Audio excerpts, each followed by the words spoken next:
Hello mga kaibigan, maligayang pagdating sa aking channel.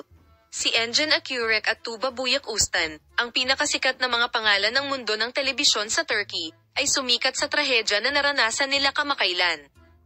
Gayunpaman, muli silang pinasalamatan para sa pagkakaisa at pakikiramay na ipinakita nila sa mahirap na prosesong ito. Ang taos-pusong kilos ni Engin Akyurek sa kanyang ina pagkatapos ng sunog sa bahay na naranasan nila nitong mga nakaraang linggo ay simula ng isang emosyonal na kwento. Ang marangyang bahay ng mag-asawang Akyurek at Buyak Ustan, na matatagpuan sa isa sa mga piling distrito ng Istanbul, ay nasunog bilang resulta ng isang biglaang sunog isang gabi. Bagamat wala pang tiyak na impormasyon tungkol sa sanhi ng sunog, ang mag-asawa ay dumanas ng malaking pagkalugi sa pananalapi. Ngunit higit pa sa mga pagkalugi sa pananalapi, kailangan nilang protektahan ang kanilang pinakamahalagang ari-arian, katulad ng bawat isa at kanilang mga mahal sa buhay, sa mahirap na panahong ito.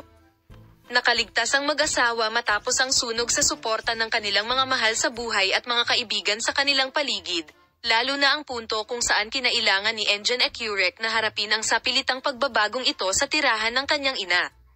Ang punto kung saan ang pagmamahal at paggalang ni Engin Akyurek sa kanyang ina ay nakatulong sa kanila na malampasan ang kahirapan na ito. Nagpasya kaming gumawa ng isang espesyal na regalo para sa iyo. Ayon sa kanyang malapit na bilog, binili ni Akyurek ang kanyang ina ng komportable at ligtas na bahay sa isa sa mga piling distrito ng Istanbul. Higit pa sa tulong pinansyal, ang buhays ay sumisimbolo sa pagmamahalan at suporta ng pamilya.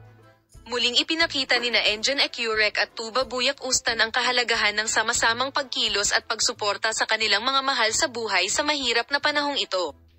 Ang makabuluhang hakbang na ito ng mag-asawa ay sinalubong ng mainit na komento sa mundo ng magazine. Ang emosyonal na debosyon ni Akyurek sa kanyang ina at ang kahalagahan na ibinigay niya sa mga halaga ng pamilya ay pinahahalagahan. Muling ipinakita ni Engin Akyurek at Tuba Buyak Ustan ang kanilang pangako sa isa't isa at sa kanilang mga mahal sa buhay sa mga mahihirap na oras na kanilang naranasan pagkatapos ng sunog.